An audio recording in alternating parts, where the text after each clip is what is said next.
it's crazy that 5 years ago was 2021, the wild years of real estate, kind of that tail end of COVID of like, we have enough of quarantine, we're going to go everywhere, open houses with lines down the street. And we're entering that window, Garrett, where buyers are starting to get back into the market. People who are in that market are now coming back into the market.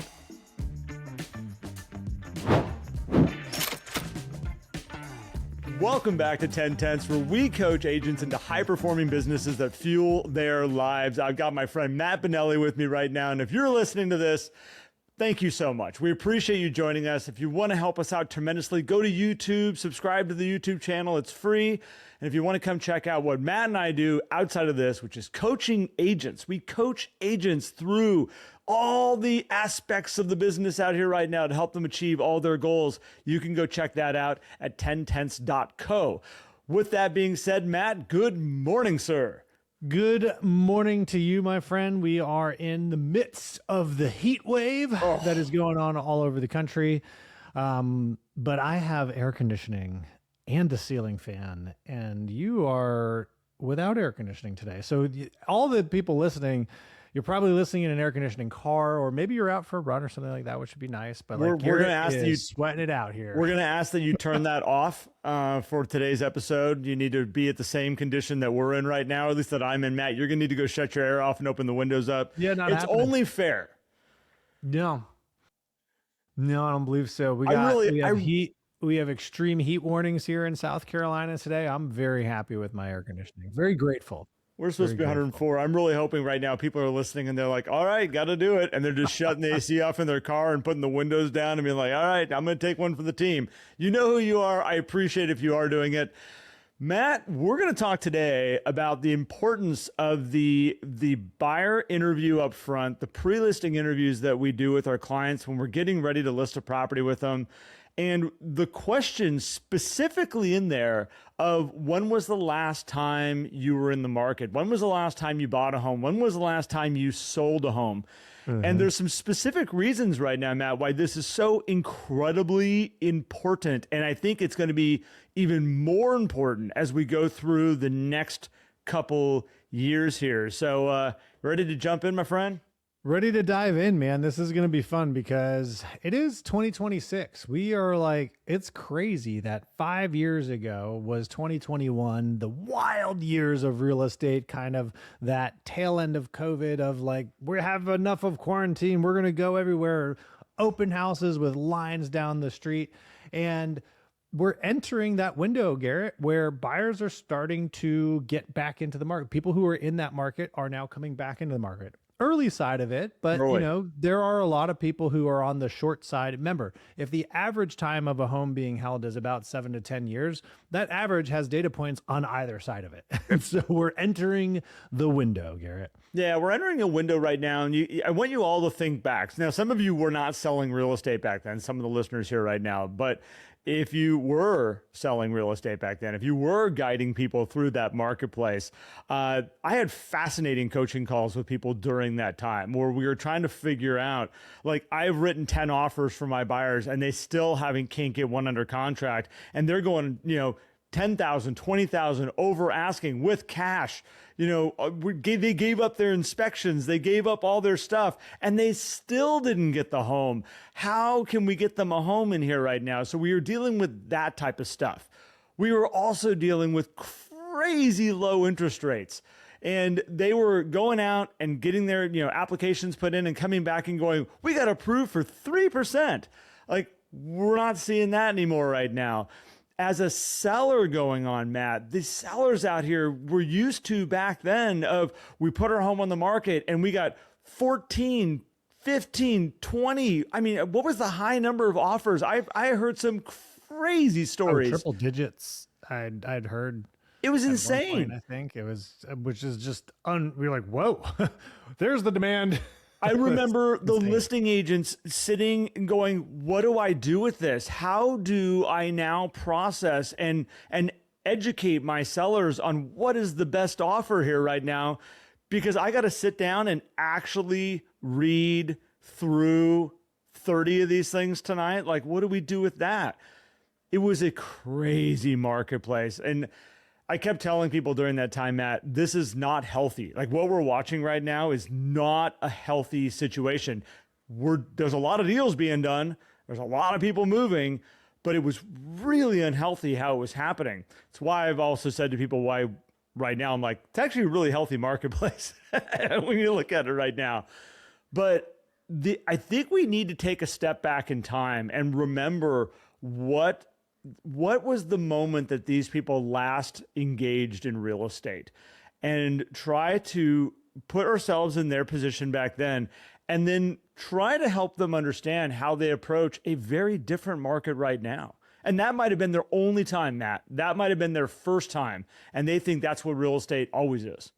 Yeah. Well, and I think the importance of this highlights, or I should say this situation highlights the importance of these upfront conversations, because it doesn't matter if their last market was 21, 2019, 2015, 2008, right? The market today, anytime you're listening to this, is always going to be the different market than it was yesterday, meaning when they last experienced it or what they heard, because a lot of times people operate based off of what they heard. Well, I saw my parents, or I saw my friend, I saw this person go through this market, and this is now my interpretation. Oh, we can always do this, we can always do that. And a lot of times when we're onboarding people into our processes, we focus on just delivering information about the way it is right now. Yeah. And there's nothing wrong with that. People need to know what's going on, but we also want to gather perspective. And if we don't ask these questions, the simplest question of when's the last time you bought real estate? When's the last time you sold real estate? We miss the opportunity to understand what might be going through their brain. And this all comes as a surprise when all of a sudden, Garrett, we're negotiating a contract and the seller goes, why are they asking for, the market's, not like this anymore. Why are they asking for all these repairs and blah, blah, blah, or blah, blah, whatever it is, right? And we get caught off guard with trying to manage those emotions. Now, for the most part, we could probably navigate it, but why even have that issue in the first place, Garrett? Yeah. Well, if we're going to have some fun with this, and I love analogies, so anybody who's been around me long enough, knows that my brain works on analogies. And I was thinking about this, like, what if we use Thai food as an example? So by show of hands, everybody out there, how many of you have had Thai food? All right, excellent. Okay, so Thai food is as if you were able to see all the hands being raised. Like, oh, okay, great, awesome. Oh, I could feel it. I have a sense. There's lots of hands that went up out there. Now, but here's the interesting thing with Thai food is that you can talk to somebody about Thai food and go, "Do you like Thai food?" And they might respond back with, "I don't like really spicy food." Like they might answer back with that right there, and you can be like, "Not all Thai food is spicy." And they might go, yeah, but the last time I had it, I ruined myself. I went to this one Thai restaurant and they gave me this certain dish and my mouth was on fire. My stomach hurt all night long. I was not okay the next day. Like all these factors came into it. I don't eat Thai food. And that was their last experience of Thai food. And so then we have this opportunity to sit with them and say, let me take you out to Thai tonight, but we're going to order something different that's not spicy. Did you even know that most restaurants like that have a star rating that you can say like, hey, I don't need 5 stars of spice. I want a 1 star of spice. I want no stars. Like you can request it and they will change it.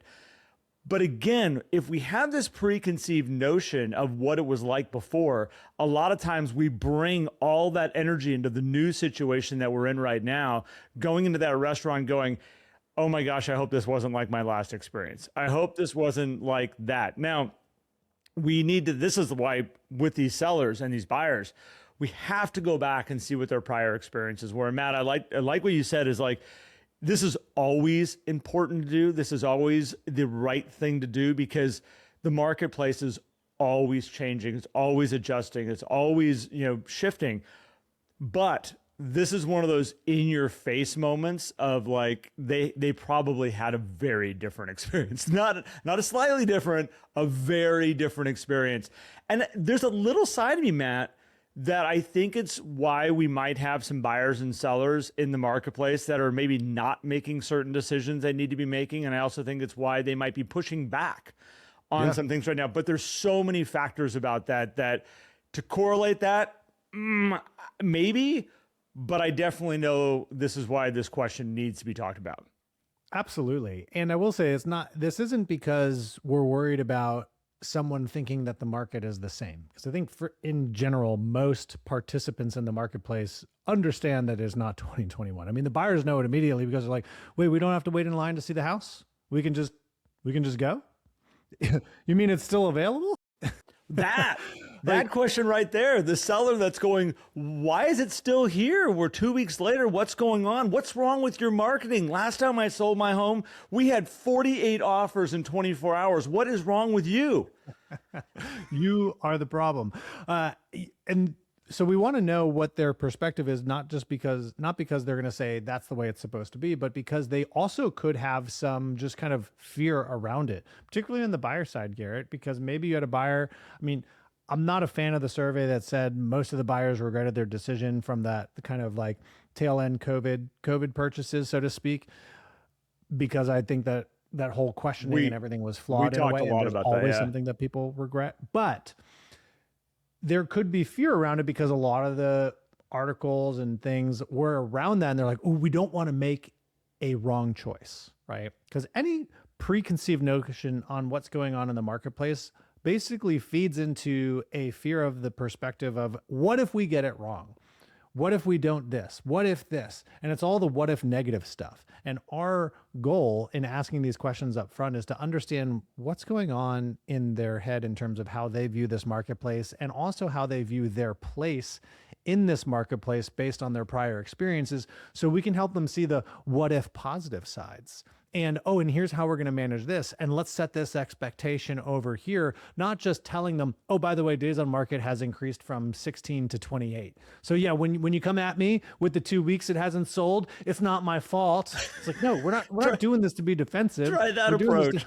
We're doing this to help them understand, hey, listen, our goal is to sell your house as fast as possible for as most money as possible that you can net. Let's take a look at the market conditions to see what is potentially achievable. And let's come up with a strategy to also preempt what changes might be coming. And on the buy side, which I don't think we spend enough time in general, Garrett, discussing with buyers how their criteria, their wants, their whys play a role in the market conditions and understanding what might be achievable for them, what they might be able to negotiate, because nothing is set in stone. We approach these processes as if, oh, let's just do this thing and it's all going to work out. There's so many variables, and the buyers need to understand the conditions as well, because everything's a risk. Every decision's a risk. Well, what if I don't write an offer today? Well, someone could come in. Now the market is slower, so the likelihood is low, but it could happen. I've seen it happen on homes that are 2 years on the market, and all of a sudden multiple offers. You're like, how is that possible? Anything is possible. I've also seen 2 years on the market and 0 offers, which is the majority of what happens. Yep. So having these conversations, when did you last buy? Asking the buyers, how did that work for you? What did you like? What did you not like? What would you like to see differently this time? I can't guarantee that we're going to be able to accomplish that experience based on the market conditions, but let's talk about the market conditions and let's run through some scenarios. Let's do some brainstorming with people so that when they get into this marketplace, they're not surprised by whichever direction it's moving. Well, you made the comment of I think I heard you right, talking about that the buyers are the ones that really sometimes don't get enough upfront attention. Yeah. And it's we true. try to spend so much time on criteria. What are you looking for? We never really go into, is what you're looking for? When's the last time those properties came on the market? What is that market segment looking like over time the last few years? Because I think whenever we look at just criteria, Garrett, and sorry to interrupt, but we look at just criteria, we end up with setting them up for potentially disappointment by never going and saying, we just say, oh, that's not available right now. Well, it could come available. Yeah. Let's go backwards and see, when's the last time that was available in this price range? Oh, that was 5 years ago. By the way, that craze of 5 years ago, you don't have to deal with that. But what's happened since then is prices have gone up 50%. So that criteria doesn't even exist anymore. Yep. Right? These are the things that we want to understand from the buyer perspective on the market trends, so they know what they're playing with when they get into it. Well, and for the buyers that are out there, taking that time up front, it wasn't that long ago I mean, when I was selling real estate, it was a very common thing that you got a buyer and you did a very quick consultation of, so like, how many bedrooms you're looking for, how many bathrooms you're looking for, like, why do you want to move to that side of town? Let's do a quick little search.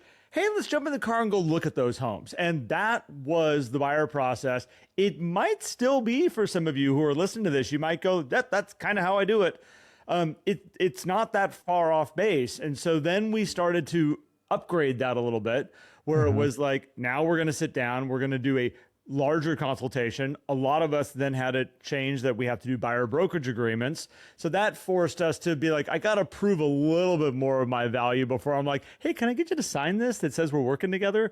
So we've been forced into a place of having to show up a little bit better before just taking them out and showing them a whole bunch of homes. But there's so much more. If you choose to lean in even more and really figure out what is their motivation behind all of this? Where are they at? But then again, as we've talked about, to go back to what are your prior experiences? And that will mold a lot of what you're going to see how they approach this marketplace. And you've got to know it. This is one of those things that you can, if you find out about later, it's too late. If you find out why they're acting erratic or doing something weird, or, just maybe overwhelmed by all the inventory they have to pick from right now. Last time we went out, there was like 2 homes we got to see 5 years ago. There was only 2 available. And it was like, how crazy of an offer do we want to write to see if we can get one of these homes? We're now, and this came up on the group coaching call the other day, Matt, where now it's like, we've got 50 homes to go look at.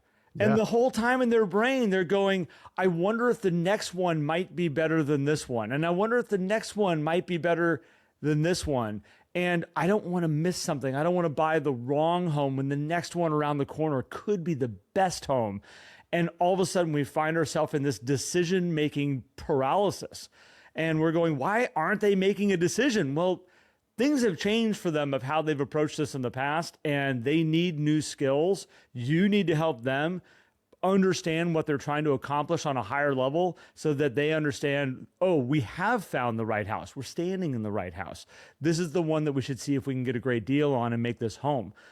We have to take more time up front. We have to. Well, and I think the landscape has changed way more for buyers than it has for sellers over the last decade with advancements in AI and information technology, right? Because back in the day, not that long ago, realtors were the information brokers, essentially. If buyers wanted access to data about what's available for sale or what's the specs on these properties, they had to go to a realtor. And eventually the MLS came along, and so it was easier to collate that information for realtors to distribute it, but it still wasn't available to the buyers. Then Zillow came along and Realtor.com and all those things, and there was more information available.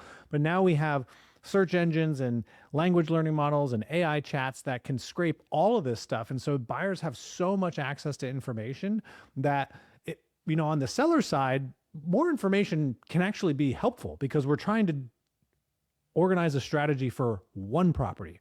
With a buyer, theoretically, we're trying to organize a strategy for an unlimited amount of properties because, hey, if I want to buy a property here on Johns Island, well, how many properties exist on Johns Island, right? Yep. Then it's, well, how many are actually available for sale? But how many might be coming for sale next week? How many left the market, but maybe we could go in and do something with? So all that information kind of now you can pull it using ChatGPT and all this stuff. And so buyers are just overwhelmed with the amount of information. So if we're not changing our process to handle that, to help people focus on their decision-making process, their goals, the why behind their purchase, information paralysis is going to happen. And you combine that with a different experience of the market from yesteryear. Now it's just, I don't know. I don't want to make a wrong decision, Garrett. So we're just going to kind of pause. And then it gets into, can you actually even make a right or wrong decision if you have clarity on why you're doing it? The information overload can happen so fast. So again, and I like the seller's only having to worry about one property and what are the comps. And okay, we kind of can see where we're at. We can make an idea of like where we might be with the information provided. I like though that every buyer there's 1,000 options out there and you can sit online, and you can pull up a map and just click on the red dots and be like, well, what about that one? What about this one? What about this one? And every time a new one pops up, like tomorrow, that's just more hope that, okay, that's not the one, but that means another one could pop up. There'll be another one right around the corner. And I think that, along with this question, when was the last time you're in the marketplace? The other question, which is, what are all the tools you've been using to research the market currently right now? What if you sat down in the evening and wanted to do some searches and look at some stuff? What are your platforms that you go to the most?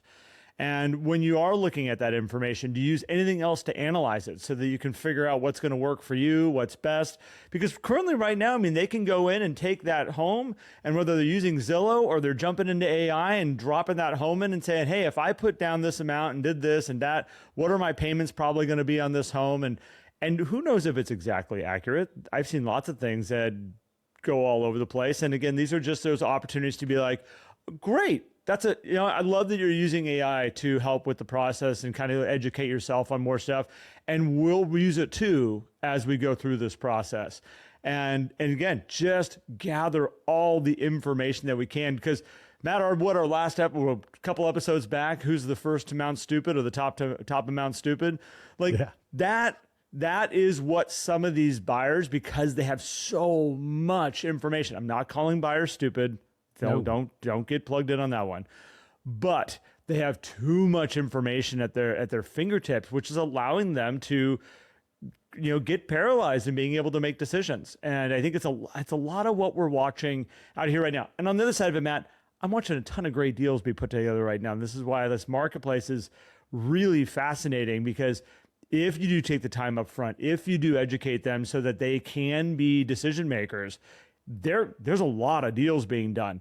If we're not taking the time up front, though, and that's why we're doing this episode with you all today, if you're not taking the time up front, this is where you're scratching your head with sellers that maybe shouldn't be on the market right now, sellers that won't make seller decisions, which may be lowering the price to get it to go, and then buyers who are just, how many homes do we want to show them before they can write an offer? Like, why did you bring this house to me? Why are we looking at this one? This doesn't fit anything of what we talked about earlier.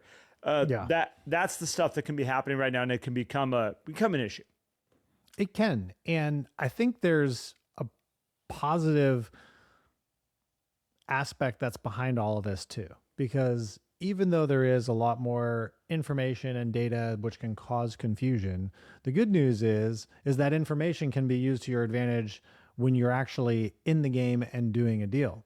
So if we spend the time up front to really understand a buyer, to help them understand what they really want to look for, because sometimes they may not know. I've said this for over a decade, that there's always going to be buyers in this market and sellers who don't transact because they never had a conversation with a really great advisor.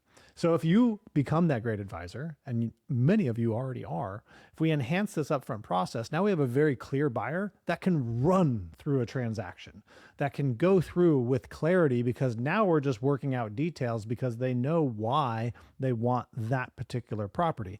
Now, yes, could things come up that diffuse things? Because yes, the whys and everything can get measured differently when all of a sudden there's a crack in the foundation, or the seller won't budge on a price or things like that. That can happen, of course. But if we have more clarity up front, it's a lot easier to run through, because now we actually have access to the data and it comes through fast. We don't have to wait as long to get the inspection reports, because inspectors are doing it on their tablet, and boom, you have the report this same day, instead of waiting multiple days for him to do his other inspections, get home, type it into the thing, fax it over to the office. Like, everything can move so much faster, which is actually a great thing. Yep. Now, yes, that does potentially create another element of confusion when you're searching for the home and then bloop, all of a sudden the alert for the next one comes up on the market. Sure. But if we have clarity of purpose and why, we can easily analyze that property to understand, hey, should we make a pivot and go see that one instead of writing on this one? Or, yep, that came on, but it doesn't hold a candle to this one that we're looking at right here. So let's just move forward with this offer in front of us. That's the advantage behind all this, Garrett. Well, the education up front, and I was thinking about, like, with listings, because I've had some agents that have made this simple adjustment recently, which is basically when they're sitting with them doing the listing presentation, one of the things they're bringing up is that we might receive some offers that are low right now. And the reason we might see those offers that are low is because they're gathering information potentially online using AI that's guiding them on the offer to make. It doesn't mean that they don't like your house. It doesn't mean they're trying to take advantage of you. It doesn't mean it's like let's see how low we can get this. They have a trusted source that they've put energy into that says that's a good place to start. And as long as we understand that and we don't get caught up in that, we can return a offer back at full price. Maybe give them a little bit, whatever it might be. But we're going to negotiate based on this information that this might be where they're coming to the table and why they're coming to the table that way. I've had some listing agents that have started to make that conversation happen up front. And all of a sudden, when the low offer or lower offer comes in, the seller, instead of going, bah, who do they think they are? They're now going, oh, you told us this might happen. You told us this might be the case. And they're probably using these search areas to get this information. Let's counter back. Instead of getting mad and blowing it out of the water and getting frustrated, they have a different perspective. And that's the beauty of taking that time up front and really understanding where they're coming from and what this market currently is right now and how we may be handling it differently than how you did in the past. The game changes all the time. This is why when an agent asks me like, oh, when do you think the market's going to go back to being normal? It's never, there is no normal. It is always adjusting and shifting. This market. There's too many variables of everything that could potentially happen or what causes things to be worth what and how we're going to approach it. And that average homeowner, 5 to 7 years, they're going to do this how many times in a lifetime, own a home? They don't do it enough. And this is where a lot of time up front, a lot of education, so that as these situations come up along the way, they are mentally prepared to be like, we know how to handle this. Thanks for setting the stage before we got here. The worst thing you can do is halfway through the transaction when they're acting weird, you go, oh, wait a second. You guys bought your home back in 2001 last time, and I should have told you the marketplace is really different from what it was back then. And I totally get why you guys are acting slightly insane right now. Let's talk about this. It's a different conversation when you do it that late in the game. It's where deals come apart and agents go, I don't understand why I'm losing control of my deal right now. I don't understand why my seller or my buyer are frustrated with me and starting to push away from me. Usually could have been handled by more time up front, almost always.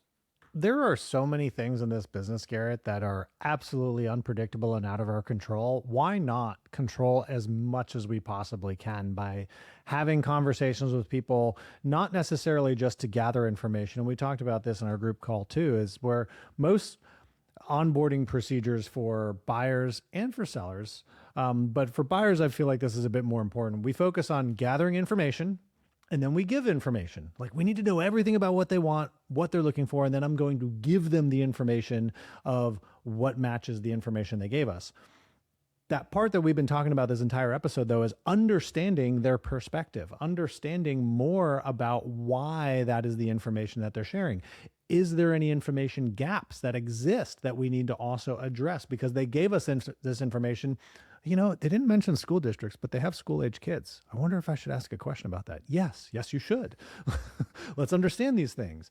You know, and if we are just relying solely on the information they give, and it's not because buyers are liars. I love people who say buyers are liars. They're not. They don't know what information to provide. You're the expert, right? They don't do this all the time. And as a sidebar on this too, Garrett, the skills in negotiating, we've talked about this on podcasts before. Why are we getting surprised by tough negotiations? Like, we're entering the marketplace where, yes, people may want a deal. They're going to offer low. Sellers are going to be resistant. That is your job, is to be a skillful negotiator. Yes, we want a win-win for everybody. That is the goal. And I think it is possible with every real estate deal that exists out there. However, that doesn't mean that we should not be negotiating on the behalf of our client. A lot of times we get frustrated with our clients, like, oh man, they want a deal. Of course they do. It's your job to help them understand, what does a deal mean? And a deal may not mean getting it at a certain price. If a seller's not willing to get to meet there, a deal could mean another term, something else, something related to why they're buying real estate. And so if you don't do the upfront stuff, you're not going to be able to negotiate as strong on the behalf of your client. And so these things work harmoniously together, Garrett. And if you do it right by starting nice and early, you're going to have okay, not every buyer is going to make the decision that you want them to make, but they might opt out, which helps free up your time then to be able to help the people that you actually can help throughout this market. And at the end of the day, you want to set the stage as best as possible so that the ones that are in the position that do really need to buy something or need to sell something can easily make these decisions as they go through this process. And I mean, we've all experienced, and I'm gonna share this one last example here real quick, but I recently helped my mother-in-law buy a car, and it was really interesting going, and by the way, I'm one of those weird people that I love buying and negotiating on cars. It's like, it just, oh, it's the best thing in the world. But going into these lots was really interesting, looking at these salespeople working with us as a buyer. And the first question is, do you like what you guys see here today? Like anything catching your eye? And it's like, well, we're looking at a Honda CR-V over here. And it was really interesting is that when we started looking at that vehicle, there was really nothing other than let's open the doors, let's look around, here, let me do all the, here, let me hit the bells and whistles on this thing. And there was no, and I'm not saying it was a Honda thing, it was the salesperson that we were dealing with, that even my wife and my mother-in-law and myself walked away and we're like, I don't get it. Like, he didn't know anything about us, doesn't know what we're trying to accomplish, doesn't know what we're trying to do. Wanted to tell us about all the special financing that they had. We went up the road to another dealership looking at a different set of cars. And his first question out of his mouth was, if we can find a car and make a deal today, are you guys prepared to drive off the lot today with a new car? And I don't even know if I shook his hand. And it was just one of those like, what are we doing? Like, and every bit of me was like, go away. Like, you're not helping me in this situation, which is this division that's like, I have to deal with you to be able to do this over here. Very different than where we ended up actually buying a car at. And where we ended up buying a car at, like the amount of time taken up front. What are you trying to accomplish? How many of these have you owned in the past? Like, is this your first time buying this car? She ended up with a Lexus. It was awesome. Like, the car is great. And so going through all that and then celebrating her old Lexuses about like, what was your favorite part of that Lexus? She had one of the early LSs that first came out, maroon with the gold package on it, Matt, gold BBS rims.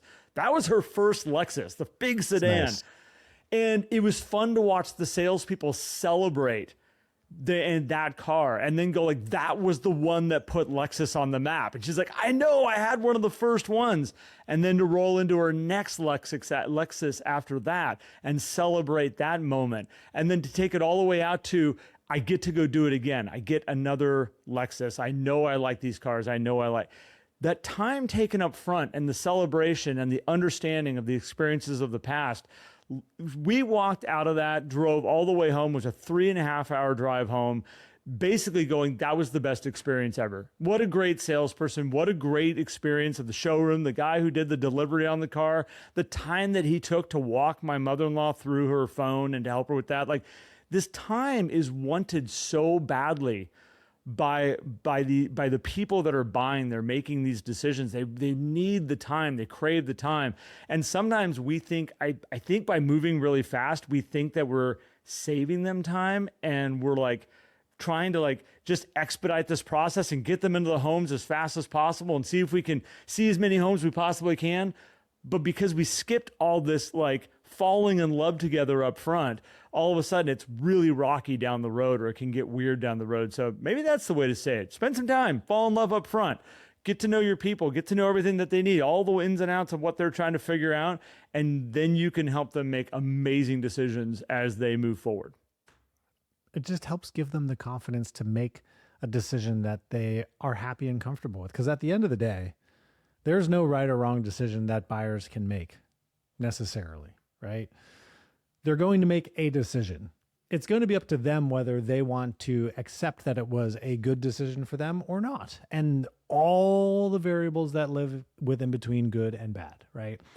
If they're comfortable with the process, if they're confident in what they're going to be going on, this path that they're going with, and they're comfortable with the advisor that they have, they're going to be confident to make a decision that they're like, yes, this is the good decision. This is the right one. This is going to work for us. Yep. And that's what we want to get to, is that level of confidence, because that is the type of process, Garrett, when you're running these things up front. And we say this all the time. When you're doing these things and you have this upfront process, you have procedures that allow you to guide your clients in a certain way, you build a business that fuels your life rather than consume it. Because if you have confused buyers, you're consumed. Yep. You're like, oh my gosh, I don't know what to do. Whether or not they're calling you and pinging you, you're thinking about it in your head. It's always in the back of your head. Are the Johnsons like going to make a decision? I'm not sure why they won't respond to this email. We saw that property. Is that going to be the one? Have the upfront process. And now you can live comfortably knowing, hey, I'm doing everything that I possibly can to help these people make a great decision. I know they're going to be ready when the time is right. And that is the type of business that I think everybody wants to run when it comes to real estate. And so if that vibes with you, if you like that type of approach to running your real estate business, come join us at 1010s. We have a great group coaching program. We talked about it a little bit today because some of these conversations are little bits and pieces and previews of what happens inside the 11 circle. Go to 1010s.co. Come join us. We'd love to see you there. And you can always reach out to us directly as well. We'd love to support you in your journey. And as always, we appreciate you guys listening to the podcast. If you got value out of it, share it out, spread it out far and wide so we can help even more people and raise this industry up. And with that being said, you are all allowed to turn your air conditionings back on. You can all roll the windows back up. Enjoy the crisp, cool air. I will have it sometime soon here. We'll be back into a cool environment. But as of right now, Matt, I have got to go because I'm so hot. Let's get some water. Garrett's going to need to rehydrate here. So guys, have a great day. We'll catch you on the next one. Thanks, buddy.